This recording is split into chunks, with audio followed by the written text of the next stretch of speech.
So I'm assuming you read the passage already. The primary difference between pluricentrism and diglossia. Pluricentrism is defined earlier in the passage. It says a language has and recognizes more than one standard spoken and written version. The example is England and the United States. But then there's also Chinese that's split between Mandarin and Cantonese, which also have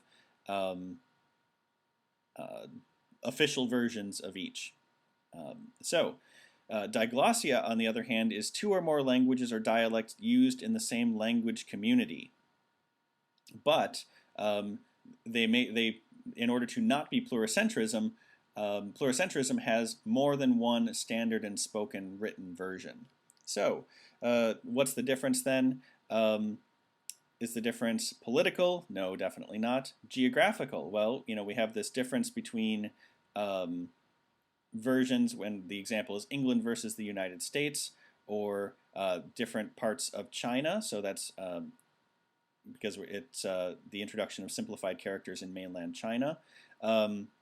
Different parts of Canada, or Canadian French versus French, again separated by geography. Portuguese different between Portugal and Brazil. All of these have some geographical separations as well as linguistic ones.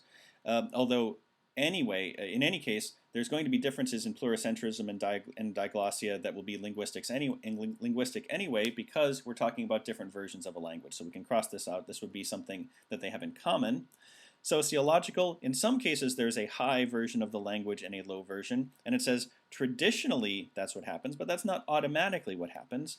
And semantic, semantic relates to the meanings of words. Again, it's not automatically the same, or excuse me, not automatically different. They could have words that mean the same thing. So the primary difference then is geographical. All of the examples of pluricentrism deal with different geographical areas that have different, and then each of those has a different standard and written version in that geographical area, even though the languages are related. So choice B.